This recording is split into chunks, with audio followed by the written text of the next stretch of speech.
तो आज मैं आप लोगों को बिजनेस स्टडीज़ की कॉमन मिस्टेक्स बताने वाला हूँ जो आप लोग करते हो, तो इन्हें हमें अवॉइड करना है। तो सबसे पहली है डोंट रीड टू फास्ट। तो मोस्ट ऑफ द टाइम्स ये होता है कि हम जल्दीबाजी में क्वेश्चन पढ़ लेते हैं, तो वो हमें नहीं करना है। ठीक है, स्पेशली एमसीक्यू वाले क्वेश्चन में। तो एमसीक्यू में वैसे ही घुमा फिरा के क्वेश्चन पूछता है, वो मोस्ट ऑफ द क्वेश्चन को काफ़ी घुमा फिरा के अजीब लैंग्वेज में पूछता है। तो अगर आप जल्दीबाजी में पढ़ोगे तो आप गलत जज कर लोगे क्वेश्चन को और गलत आंसर लिख दोगे, तो टाइम भी वेस्ट होगा और कोई फ़ायदा नहीं होगा। और स्पेशली बीएसटी एग्ज़ाम में हम पे काफ़ी टाइम होता है ऑलरेडी, तो इसलिए जल्दीबाजी में पढ़ने का कोई पॉइंट नहीं है। एकदम आराम आराम से अंडरलाइन करते हुए क्वेश्चन पढ़ना हेल्पफुल रहेगा आपको। ठीक है, अगली हमारी जो पॉइंट है वो है प्रेजेंटेशन पे फोकस करना है हमें। तो मैं आप लोगों को एक क्लिप दिखा देता हूँ, सब समझ जाओगे कि कैसे आपको आंसर प्रेजेंट करना है बीएसटी के एग्ज़ाम में।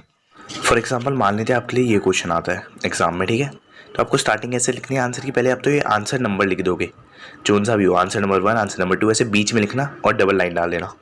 फिर आंसर की स्टार्टिंग ऐसे करोगे आप, फॉर एग्जाम्पल यहाँ पे है राइट्स का, तो राइट्स ऑफ कंज्यूमर आर। अगर रिस्पॉन्सिबिलिटीज होता है responsibilities of consumer are. Factors affecting working capital requirement पूछता तो factors affecting working capital requirements are.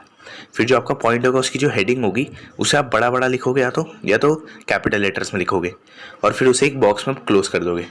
ठीक है, फिर आपकी जो थ्योरी है उसे एक लाइन छोड़नी है पहले आपको, और फिर आपकी थ्योरी लिखनी है। अगर सब पॉइंट्स में बन रही तो सब पॉइंट्स में लिख दो, नहीं बन रही तो नॉर्मली लिख दो।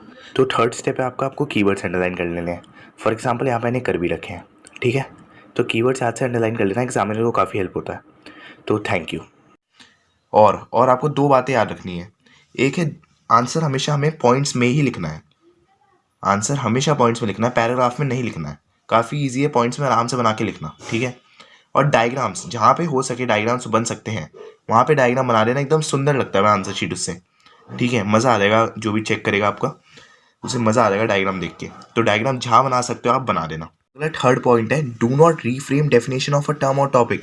Definition should be written as it is stated in the NCERT book.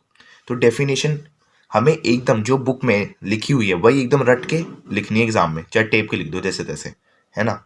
अपनी लैंग्वेज में बना के हमें डेफिनेशन नहीं लिखनी है। एग्जाम्पल ले लो, जैसे क्वेश्चन आता है व्हाट इज ऑर्गेनाइजिंग, तो आपको ऑर्गेनाइजिंग की एकदम एक्चुअल डेफिनेशन जो एनसीईआरटी की बुक में दे रखी है वही आपको ऑर्गेनाइजिंग की लिखनी है।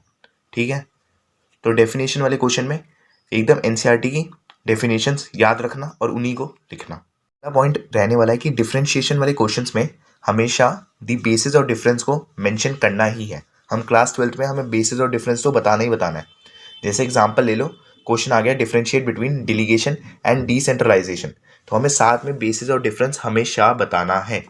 ठीक है, बेसिस और डिफरेंस हमेशा लिखना है, ज़रूरी है। ठीक है, अगला रहने वाला है give examples wherever possible. जहाँ पे तुम्हें लगे कि तुम आंसर में एग्जाम्पल्स दे सकते हो वहाँ पे एग्जाम्पल्स दे दो। अपने मन से बना के कोई भी एग्जाम्पल लिख दो, उससे क्या होगा, तुम्हारे वर्ड्स भी बढ़ जाएंगे अच्छे खासे। दिक्कत रहती है ना कि हम आंसर तो लिख लेते हैं लेकिन हमारे वर्ड्स कम लगते हैं हमें, तो थोड़ा वर्ड्स भी बढ़ जाएगा और अच्छा इंप्रेशन भी पड़ेगा एग्जाम्पल्स लिखने से। अगली टिप है कि read case study questions twice before writing the answers.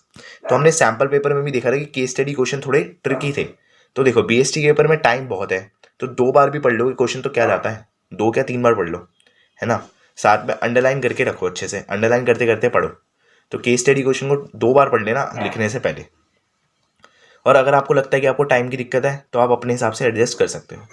Thank you for watching the video.